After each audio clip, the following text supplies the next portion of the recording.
What's up, guys? Welcome back to the channel. New day, new video. We're doing more subframe stuff to this thing. Did the BMR lockouts, a couple months ago. It worked great for about an event. And then the next event had the wheel hop again. But I'll show you guys in a minute. I'll crawl underneath there. But what happened was that we tore one of the differential bushings. And so the differential was hopping around all over the place. Because we stiffened up the subframe, something else had to give. Differential bushing, basically one whole bushing just tore the entire center rubber piece out, so it wasn't actually doing anything anymore. So I've got solid differential bushings and solid subframe bushings. Since we got to drop the subframe, might as well do the whole spiel. We're also going to throw in a one-piece aluminum drive shaft, and that should stiffen up the rear of this car a whole bunch. We should be able to put a lot more power to the ground. And I think that's all we're doing on this one. Yeah. Drive shaft, bushings. Can you show them the drive shaft? Go show them. I didn't show it. That thing's impressive. So this drive shaft is it's a Dorman unit actually. And if you've been looking at aluminum drive shafts from like Drive Shaft Shop or Steeda or any of those guys that are doing it for like $1,000, $1,100, this might be a good option for you. Let me move this stuff off of it and I'll show you real quick. All right, so here she is in the box. I might have to get Drew to come hold it so I can film, show you guys. But welds look good. It's got a built in the USA sticker right on that. I don't know what that means. What is that, Sunex? Yeah. Sunex. I don't know if I've ever heard of them before, but the U-joints look good. This is a billet piece in here. This is one solid piece of aluminum. There's no welds. The only welds are the connection piece here. This is that flex union. Another solid piece up here. I mean, that's iron there, but yeah, it's steel. good U-joints in there. Yeah. It looks like splicer joints. Moves nice. Yeah. Yep. Comes already balanced. So get your weights on here. It's ready to go. Drop in. This was $670 shipped to my door, opposed to $1,100 for Drive Shaft Shop or whoever else, right? Yeah. What? 3 inch? 3.5. 3.5. Yeah, 3.5 inch diameter. Same specs, other than obviously Dorman doesn't give you a horsepower rating. It's just factory. Powertrain industry. Yeah, that's who makes it. Probably. So they don't give you a horsepower rating, but obviously it will hold stock power fine, and it's one piece instead of the two-piece steel unit that's in the car with that center bearing. So we're gonna throw that in, and that should free up some power from the drivetrain. This should be a lot lighter than the unit. We'll weigh this one when we get close to throwing it back in, and once we get the old one out, we'll weigh it. What's the shipping weight? Let's see. Does it tell you right here on the outside? You might not want to show your address. Yeah, I'll block it out.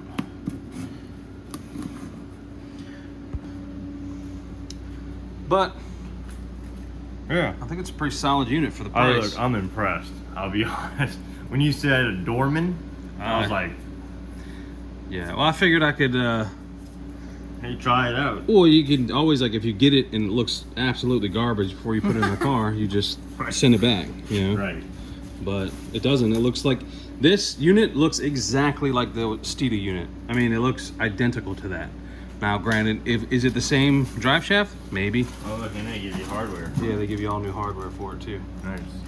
So it's not a bad gig for you know, 40% off of the cost. Basically, buying this drive shaft allowed me to do all the other mods, right? So instead of just being stuck with buying a drive shaft, I was able to do drive shaft and then diff bushings and heat management and all that good stuff. So, you know, there's pros and cons. I think it'd be nice. I think it should do just fine myself. That'd be cool. Drew, give him a play-by-play. What do we got to do here? We got to do calipers, I think what we're gonna do is just drop. We'll start by loosening all the calipers, lines, your ABS signal, wire, Yeah. exhaust, and Drive shaft. yeah, drive shaft. Drop the shock, leave the shock hanging on the car. Yeah, we'll tie all. Rather not mess with these going into this weak metal. Yeah, these like to break. So, from what I see online, fortunately we haven't seen I haven't it. seen it yet. I Nope. do see that either A, it's been moving, or we just, when we put it back up, it didn't get exactly lined up. So I'm gonna hop under here. Drew's gonna do the calipers and get the side stuff done. I'm gonna crawl into the car and drop the drive shaft out and get the exhaust disconnected. And then we will Yeah, drop the trying- subframe. We're trying to do this without opening the door, but you see how much room we got. Is none. But if we can do it without opening the door, we won't lose our AC.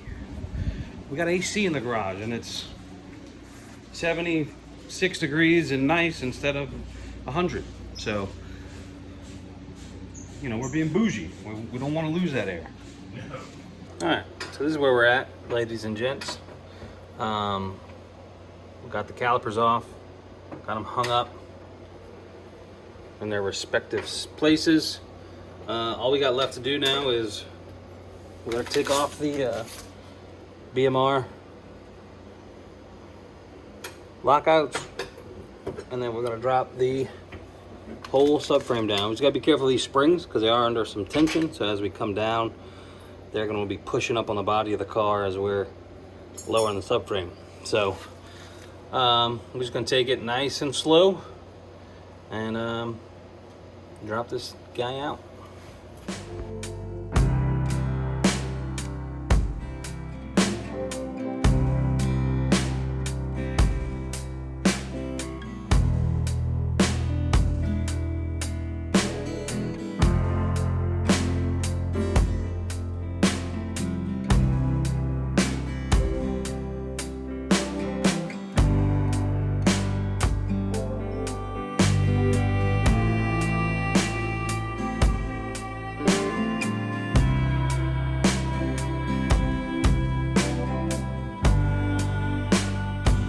So,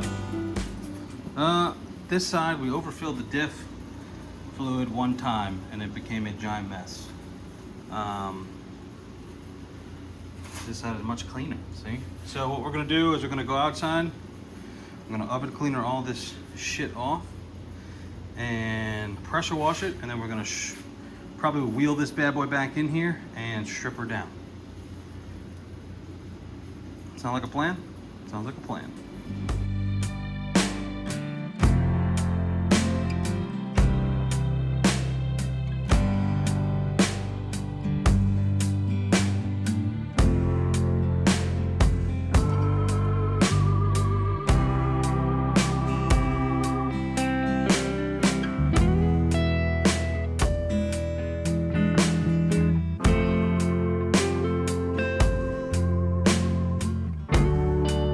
All right, guys, so we got the subframe stripped down, and now we are having, as I call it, the devil's barbecue. Stuff is terrible, but there's a surefire way to get these rubber inserts out so we can collapse the sleeves and get these stock bushings out of here.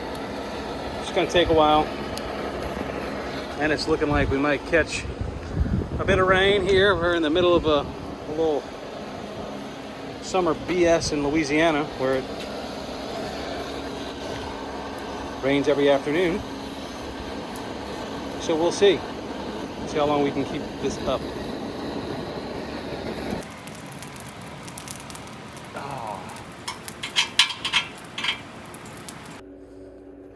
All right, guys, I don't know how much of us getting these bushing sleeves out, but it actually got recorded. But Drew and I did get them out. They take a fair amount of cutting and beating. If you don't cut them all the way through, you end up folding over the top edge and it kind of gets wedged in there. So if you're doing this, you can see where we kind of got into the subframe a little bit. with the Sawzall. Actually, we didn't, yeah, at the bottom here on this one, minimal. None of that's gonna cause us an issue. We tried to minimize it. You guys see right here on the top of this one, we did get it. So usually a little slight mark is not gonna cause you any harm. You just don't wanna, you know, cut a good portion of your subframe away when you're doing this. But we did get them out. Now I am going to do a little side project on this thing. Drew is like, he wanted to have it painted. So we're gonna go ahead and appease him, and we're gonna paint this thing. And it should be a fun little project. I think this is the worst of the ones we got into, which is on the diff. And even that one's not too bad. You can see right on the edge, we kind of went through it. It was kind of odd when pressing these things out. One of them was always a pain. Like this one came right out, mostly because we cut all the way through it. This one, you can see where we fought it. Eventually came out. Same thing here. You know, you can see where we fought it on this one. So it was very odd. So it took us about an hour and a half of hammering and cutting and beating and all that stuff. So what I want to do with this thing now is just scuff it up really well, or as well as we can. Obviously this is a subframe. It's going to be under the car. No one but me is going to see it most likely. But this is a fun little project to kind of just clean everything up. And I like paint projects. So we are going to kind of clean this up, scuff it up as best we can. I am not looking for a show quality job here, but something that might, you know, last a little while. So we're going to get started on that little side mission, and we'll set you guys up somewhere, throw a time lapse in, and we'll get cranking on this for a little bit.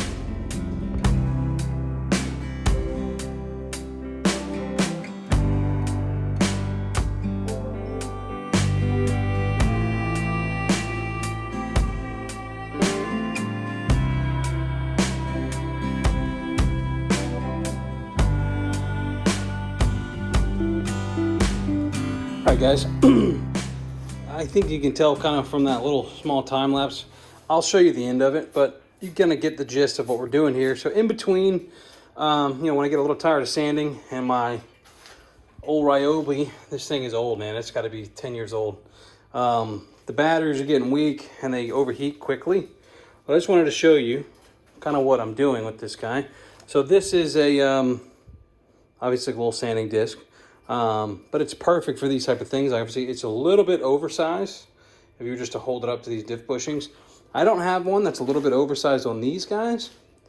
I may go ahead and measure this with a caliper and get some, because you can see, obviously, I'm just kind of winging it there. But anyway, that's beside the point.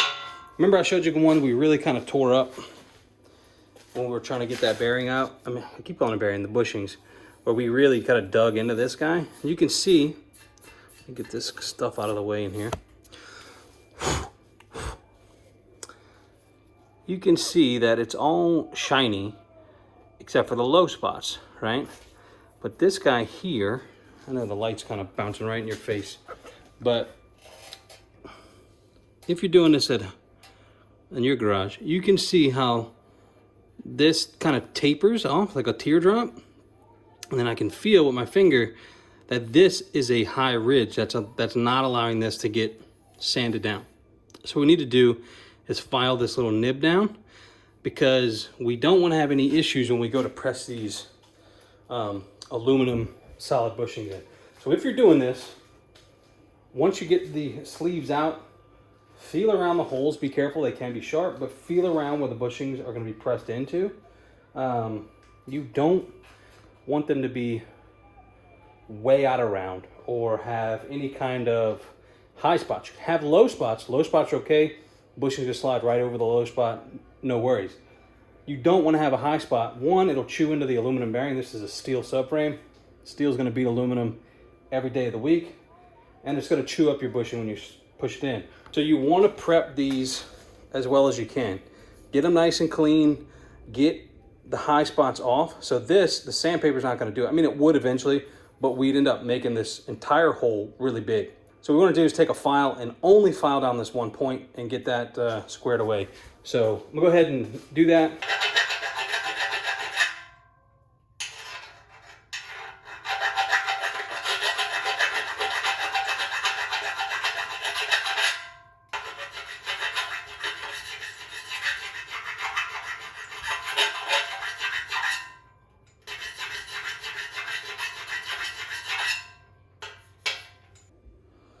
All right, guys, so I don't know, it's gonna be hard for you guys to kind of tell, but now you can see that high spot is gone, and the file actually started kind of digging in here and here.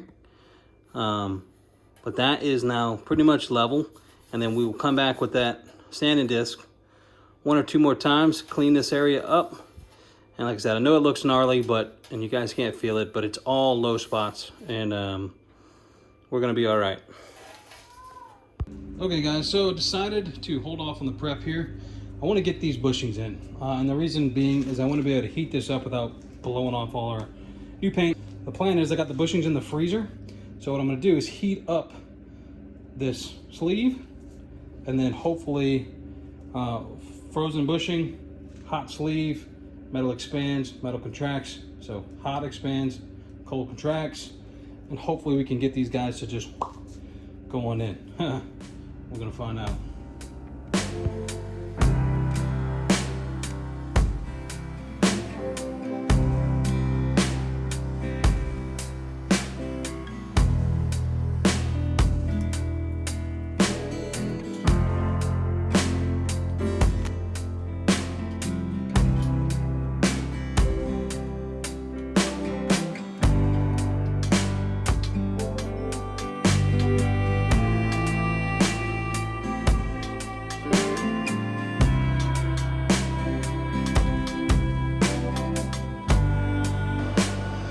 Okay, so you can see I missed with the hammer or the wood a couple times. Had to get on it with the hammer to get it in. Those little scuffs will be okay. We're down. Oh yeah, flush, baby, flush. And then I actually had to go to this press plate to get enough drive on that guy. So that is in. Dude, hard work, sweating my ass off. So I'm gonna continue these other ones off camera. I might pop back in when we get to the dip bushings. We'll see, but the process is exactly the same. Heat them up. I've had those in the freezer for 4 days, 5 days. So get them as cold as you can get them, and drive them on down.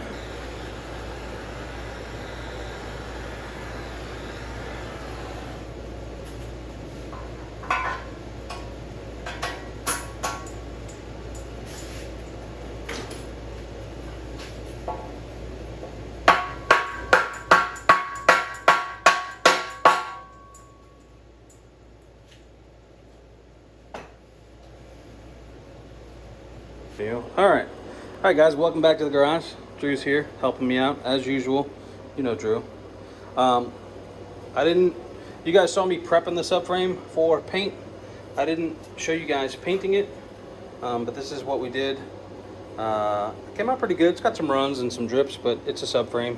I was spraying the clear literally at night. I had a flashlight and was spraying the clear with flashlight for that part. So, you know, I went a little heavy-handed, but it is what it is. It came out pretty good. And I didn't film it because I only had about 2 hours each day to work on it. So I really needed to just kind of hammer it out and get it done. What are these colors? I'm happy with it. So this is Sonic Blue from the 03, 04 Cobras. Oh, okay. This is Diamond White. This is a Honda color. And then this is the Ruby Red from Ford. So you got Ford, Honda, Ford. Ford doesn't make a pearl white that I could easily get my hands on. They might make one, but most of it's like Oxford white, which is like work truck white. Yeah. So we wanted something a little flashy, and so that's what we did. So Nice. came out pretty good. And I just did the same black we did on old Betty here for the rest of the subframe, and shot a little clear on the old girl. Just, you know, shits and giggles. So Drew and I are going to muscle this thing on top of this diff housing, which has proven to be kind of a pain. It's very, very tight fitment.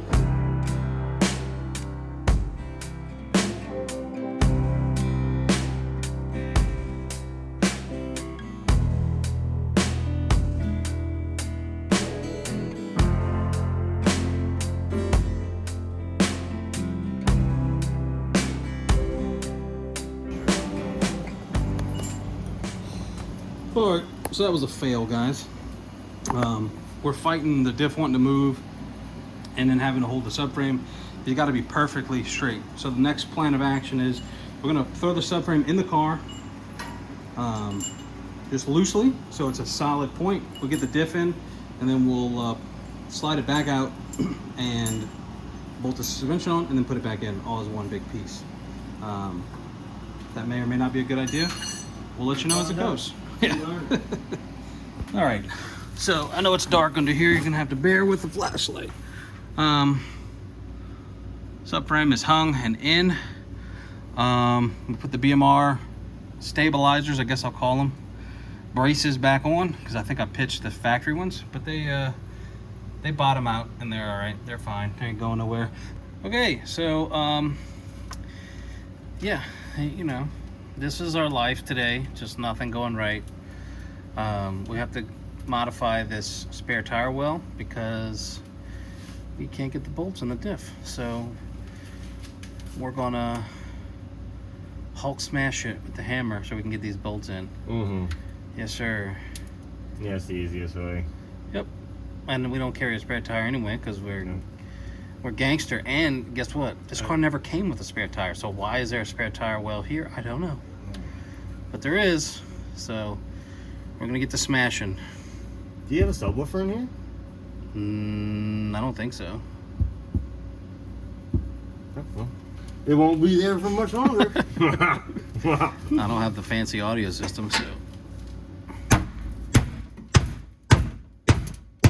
Oh yeah.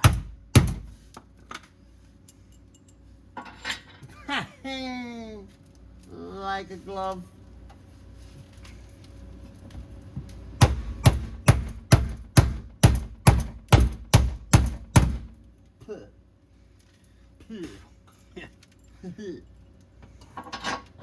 Oh, a little more. Let them more. Oh,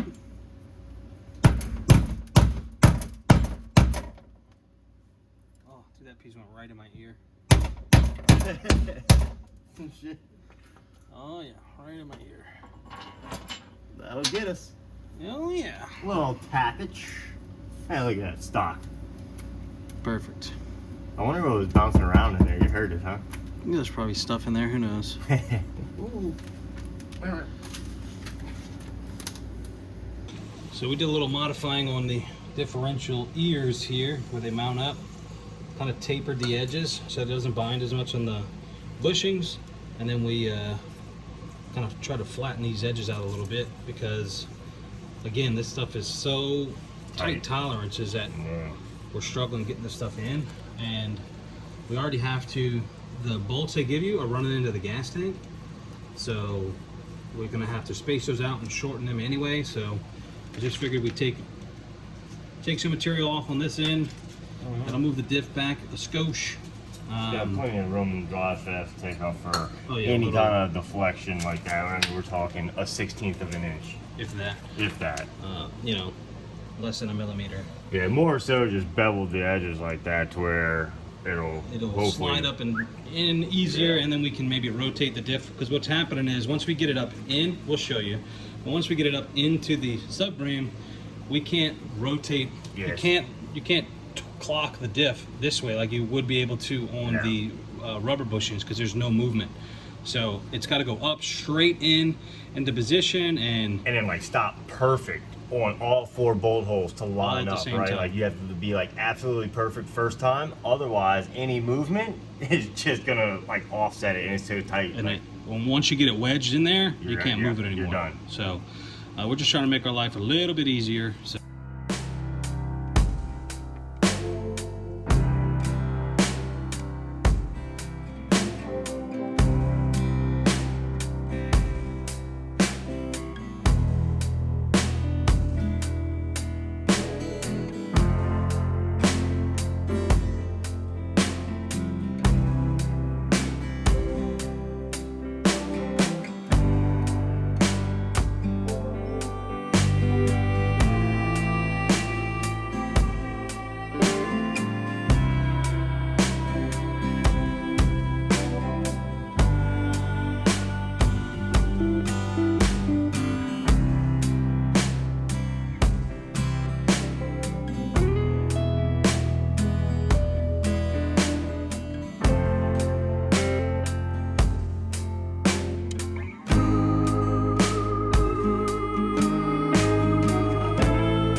finally got the diff in. I know it doesn't look like the bolts and on that front one, but it's lined up.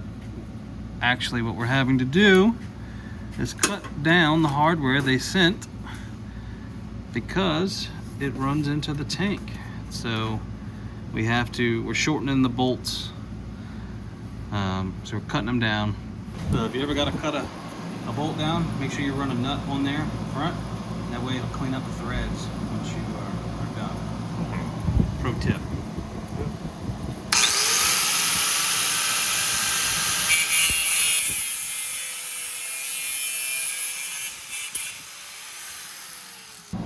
So if you can catch it like that, then you'll still have your leading edge thread. You don't have to do any grinding and stuff. That's not the best way, but It's the way. it's a way. It's the way. When you get to the point to where you're 3 extra hours in than you thought you'd be, it's the way. Alrighty, diff is finally in. We're making our way, putting these lower arms in, getting our springs back into place. End up having to use the factory diff bolts because the ones they sent, do I have one lying around here? I don't know. Where's one? So this, you can actually see right here where I bottomed this one out on the housing of the diff before it got tight. Still had like another ½ inch or so to go in before it would get tight. So I had to abandon those on the front and go back with the Ford factory bolts. Still had a good amount of engagement. I'd say 3/4 of an inch or so. So should be plenty.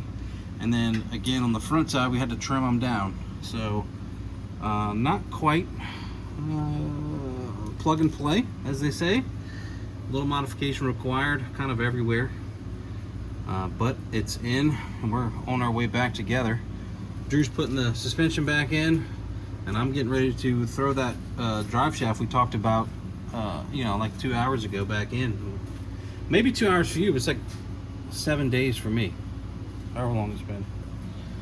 So solid subframe bushings, all the goodness finally in. Next thing is going to be doing these bushings on these arms. So, but we'll have to take the subframe out for that.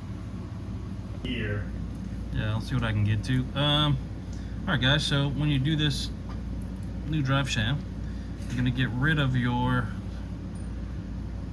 drive shaft bushing. Some people call it a guibo. There's lots of names for it, but it deletes that. So you're just going directly to the output shaft. Give you new hardware for that. New what's that? They're not, are they 10? What's 8, 10, grade 10? What? These are grade 8s, the gold ones. And then they give you grade 10 back here, silver ones. Actually, The that's drive 12 shaft. on. You're not eating grade 10. Dang, cheap on you, bruh. Yeah. 12.9, and then grade, what's up here? 10, 10.9 up front. So, I mean, I guess they did the math.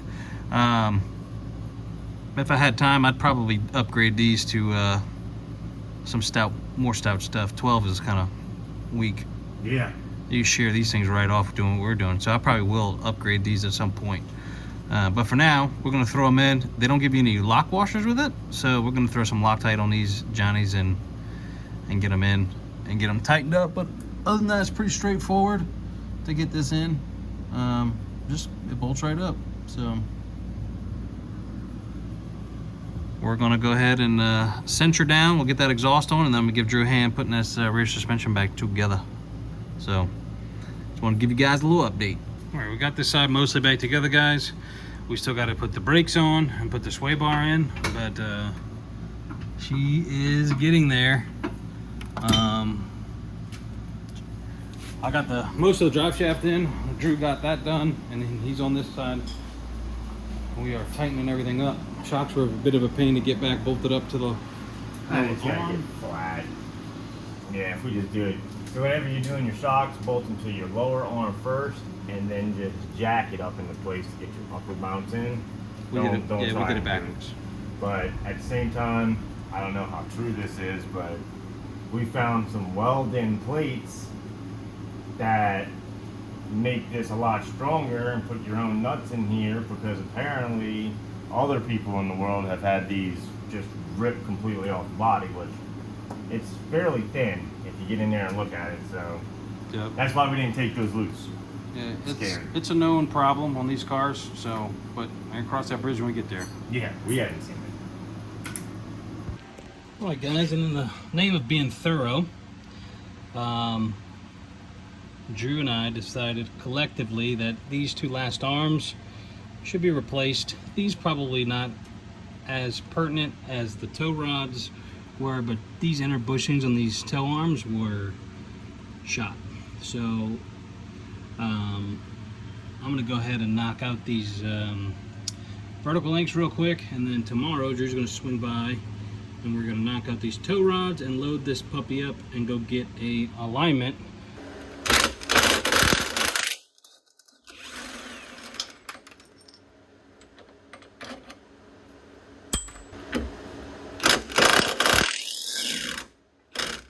Get on there.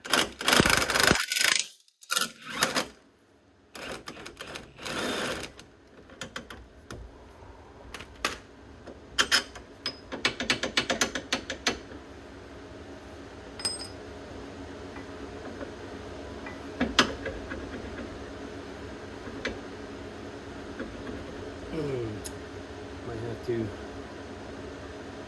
do some finagling, or... Alright, I lied. I gotta take off my hydro, but if you don't have a hydro setup, you won't have to worry about this, because I've got to get this guy past that hydro line, and I don't think it's gonna do it. Unless we can go at the bottom. Let's see, let's get a hammer.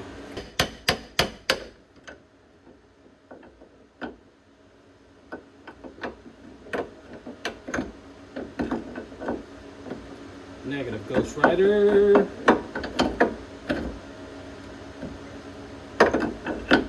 Alright, caliper's got to come off. I think those are 15s? 15s or 13s? One of the two.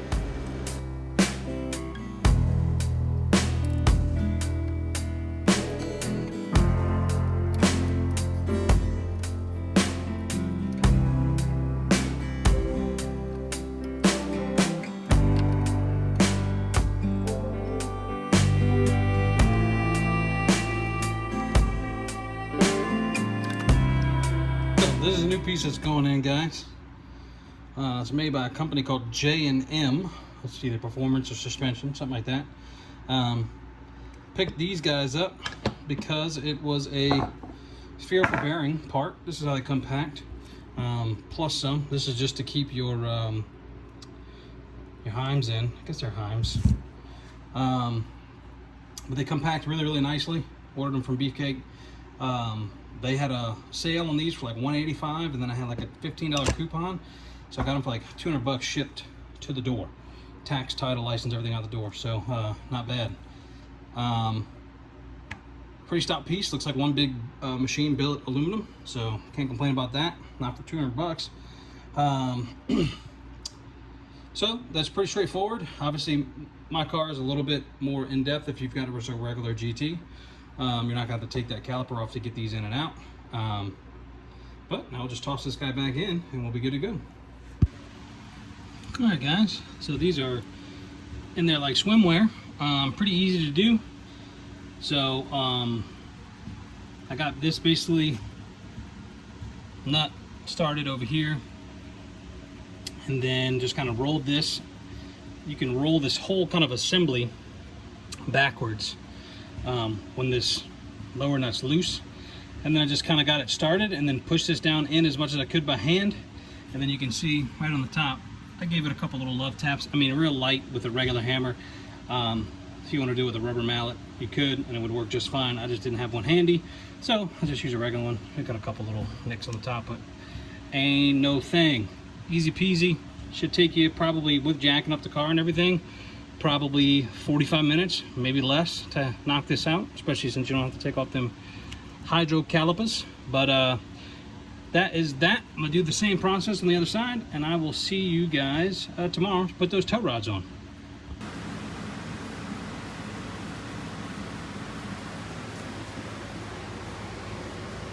How close that brake line is. What's up, Mike's YouTube?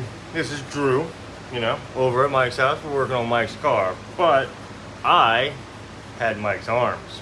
So I am here ahead of Mike. Unfortunately, Mike is still working.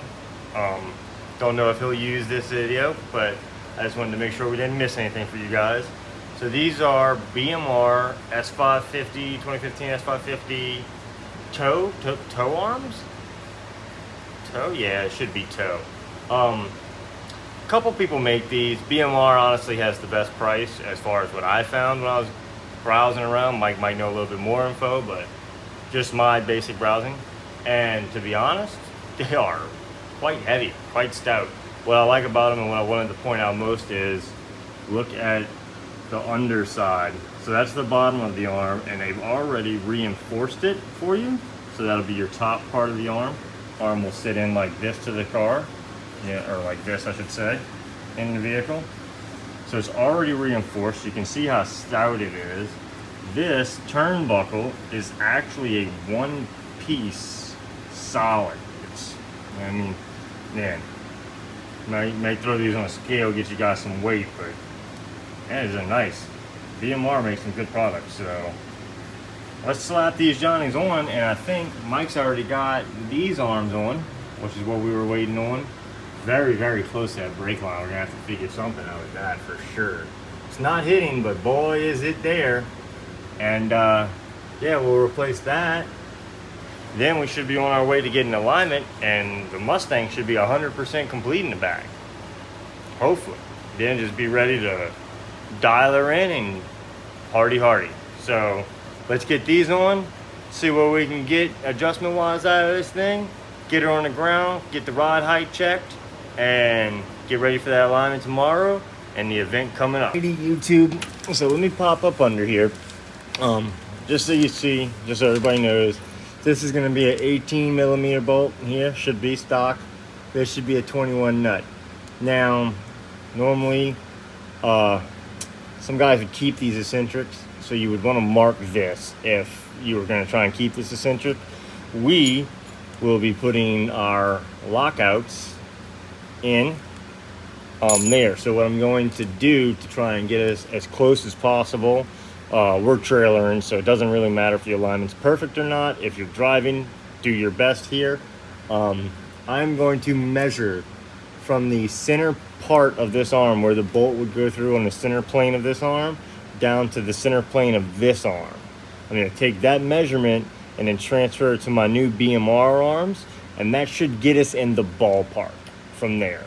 If, like I said, you were trying to drive this to go get an alignment, you would definitely want some toe plates, definitely want to be a little bit more precise. We are not. This car is going to get onto the ground and go onto a trailer into an alignment shop, so close is good enough for us. But I'll show you here. Get the center. You know, ain't nobody a robot, so I know you don't know exactly where it's at. But what we'll do is we'll call that measuring millimeters or inches, whatever you prefer. For simplicity, we'll stay standard here and call it 11.5 inches center bolt to center bolt measurement. So I will now measure the center bolt to center bolt on my arms and then swap them out. So let's get at it. Alright, so let me show you. So from here, I got my arm flat like this, right? These are loose, so you can move them pretty easily. Let's get you that measurement. Now this is one-handed, so like I said, roughly about center right there, right? That's where you want to be. Come over here to roughly center here, and you can see I'm about 10.5-ish. So we need to extend this arm about 1 inch. Now I'll leave mine like this. I'll usually put my foot down on one end, and the easiest way to do it, and use the other hand, is you just turn this guy. Now it's going to extend both those sides equal till you get to that 1 inch that you need for that total 11.5. Simple. So this is it, bolted in the car. Drew gave you guys a good rundown on how to, get it pretty close as you're throwing it in. But this is what it looks like bolted in the car. Not too big of a deal. Obviously, just 2 bolts and some lockouts on the back side to keep this thing from sliding around. The only thing that's a little tricky is that rear bolt, that guy right there. It's not perfectly straight. It goes in at an angle, so you just got to make sure your spherical joint is kind of aligned up in the right orientation. It can be a little tricky, but these are super simple to change, so get after it. All right, guys, so if you were just here for the install stuff, that pretty much wraps it up for the video. For you, the next couple minutes is just me kind of going over the plans for the car and what we have in store for the next few events, what I want to kind of get done on the chassis side and kind of make grip and stuff like that. Just kind of general overview of plans for the car and stuff like that. So nothing install related, so it's just me kind of babbling. So if you're not interested in that, you can dip on out of here. I'll catch you on the next one. But if you do want to stick around and kind of hear my thoughts and plans on what we're going to be doing the next couple months as far as setup and tuning, suspension and stuff like that goes, feel free to stick around and watch it to the end. But if you dip off, I won't blame you. The next event is going to be kind of a shakedown event, especially the setup day. We're actually going to go help, it's actually Drew and Mel, or putting on mostly Mel, but Drew and I will be doing the setup stuff for a ladies' day. It's all ladies, no dudes allowed. So that's the next event, would be Saturday. Their Saturday's ladies' day, and then a regular no drift event on Sunday. So Saturday, I'm just going to be there helping out, running grid, probably mountain tires or whatever, and just if anybody has questions, needs somebody to ride with, an instructor or something like that, I'll be doing that stuff. But Sunday will be a regular, just fun day for us. So I'm really on setup day and on more likely on that Sunday, want to start just kind of messing around with the settings on the car. See what's stiffening up the rear shocks do, what's softening them, kind of just playing with it and seeing what feels good on the car. So we're not going to be changing a whole lot on the chassis anymore. The only thing we might swap out would be adjustable sway bars, specifically the rear. Potentially on the front, mostly the rear. I'm just trying to get some side bite out of the car. So we might unhook the sway bar in the back just for S's and G's and see what the car feels like. And it's probably going to understeer too much. It's going to be too hooked up with no sway bar. I have that feeling because it does make a fair amount of grip, especially with the tires we're going to have. We're going to have some really cheesy tires to run for a couple of events. It's these big giant guys up here.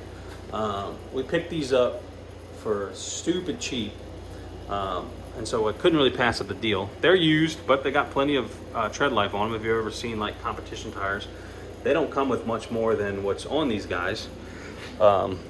These, I actually street drove on these for a little bit anyway. I picked all those up. Those are 295s and 315s. 315s are up top, 295s are on the tire machine. But I picked them up for $12.50 a tire. So, can't pass that up. So, we got some kind of goofy tires to run for the next few events. They're 200 treadwear Yokohama AO48s. So they're a competition tire, road race competition. But I also think that they're like their autocross tire. So I'm not 100% sure how they're going to handle the heat of drifting.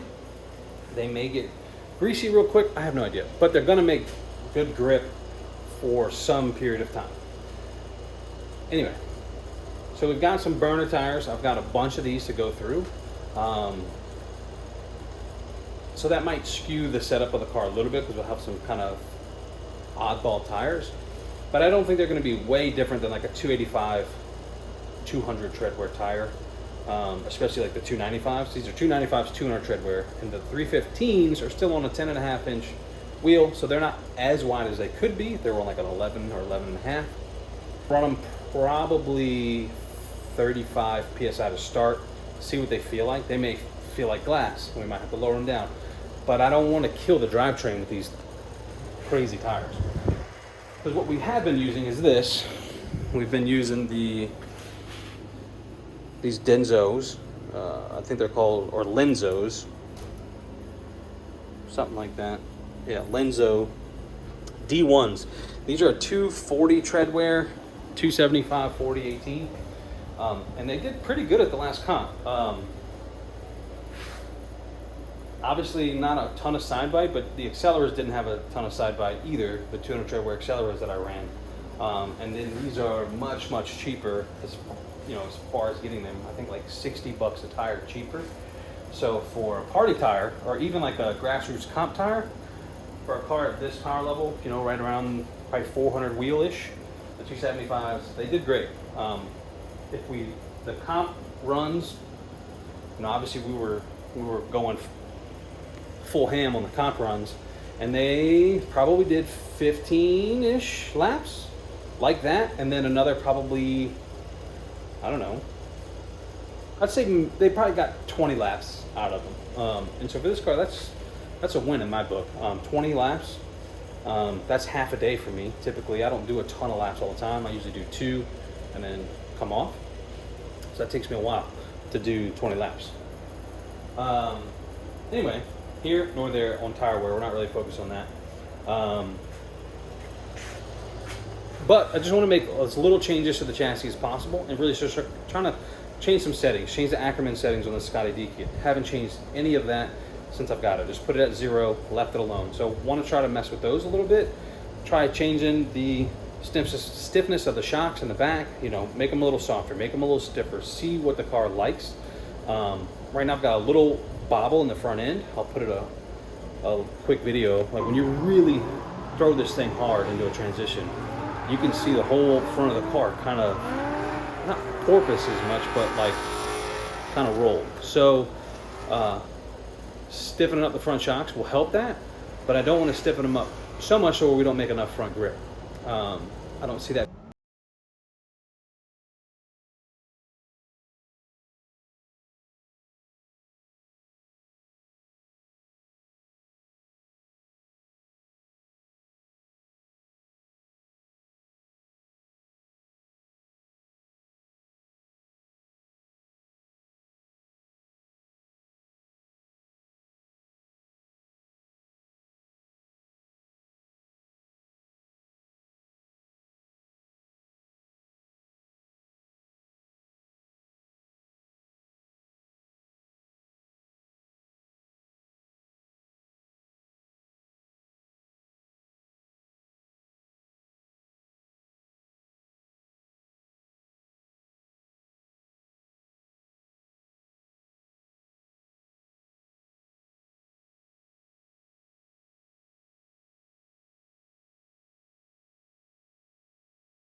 So, if you liked the video, you learned something, you found it entertaining, give it a thumbs up.